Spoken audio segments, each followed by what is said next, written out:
To John's point about Mexico trying to be a partner in all of this and whether they're committed to being that partner. Remember, we're going to have a change in government in December when the new president takes over. Mexico is already trying, we're told, to limit to 150 a day those applying to seek asylum. First in Mexico, and then they can proceed north here. It's a little bit more nuanced than that. But let's talk to Art Del Cueto. I hope I'm pronouncing that correctly, Art. The Border Patrol Council Vice You did good. President. All right. But your take on what Mexico is doing, it is saying it's trying to limit the processing of these individuals to 150 a day, but sometimes the crowds, overwhelm those doing that. But what do you think of that? The reality is this is not a caravan coming into the United States. What it is, it's an invasion. When you see that many individuals from another country massed together and they're going to enter a country by force with flags of the country that supposedly is oppressing them and that they're escaping from, there's nothing else you can call it but an invasion. And that's the harsh reality. We went through this before. This is what's upsetting. We went through this before in San Diego recently. Right. Last April. I remember this well. The numbers whittled down from what they were originally told, but they were still significant, right? Right. But you would think that the leaders from the agency would have a plan if it happened again. And here they are with no plan again. They put it on the president. They want the president to take care of everything. But the reality is, and I've said it many times before and I'll hammer it again, is until the individuals that are running certain agencies get, removed or start doing what needs to be done, we're going to continue to see this. What This is just agencies are you ridiculous. talking about, Art? Well, I'm talking about my own agency, for one. You have individuals that are running the agency that were here during the last administration. They're still here now. They haven't done anything about the catch and release.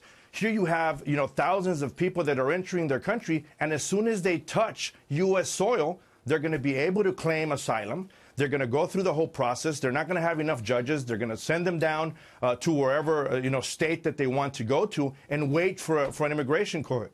In the meantime, they're free to roam around in the United States. And statistics show that they never show up for this immigration case to begin with. I mean, it's just ridiculous. So would you extend that then, Art? This. I'm sorry. Would you extend that, Art, to Homeland Security, that they're dropping the ball? Somebody's dropping the ball. You tell me, when you're in charge of this situation, and it's happened before, and now months later, you're having it happen again at an even bigger amount of individuals that are invading our country, and you haven't developed a plan to fix it yet, somebody's dropping the ball. One of the areas that was bandied about last spring, and correct me if I'm wrong, Art, is that a lot of these people are being processed for, the paperwork and everything it would take to claim asylum.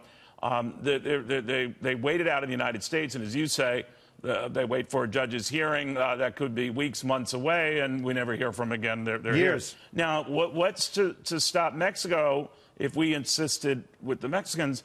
You hang on to them until we resolve this. Has that ever been bandied about? I know that's been talked about, but what do you think? That's policies that you need to talk to the actual agency. Hopefully they can give you an answer on that. But the reality is we give them aid. There's certain training that has been available to agents that has now been cut. And we are still offering that training to Mexican authorities. That, for one, is just ridiculous. When you're cutting certain training from agents in the United States to give it to another country, you can start there. You can start there. Stop giving them any type of training. Mexico has no interest in sort of saying, all right, we will house these migrants while they clear paperwork in the United States. There's no upside for them to do that, and they claim have the money to do that. So the onus falls on the United States, right? Yeah, and that's what the problem is. But again, when you have that many individuals that are entering a country by force, waving the flag of the country that they are supposedly leaving because they're oppressed from, that is not a bunch of immigrants. That is not a caravan. That is not individuals that are truly seeking asylum. That is an invasion, and that's what we need to call it. All right. Art Del Cueto, thank you very, very much.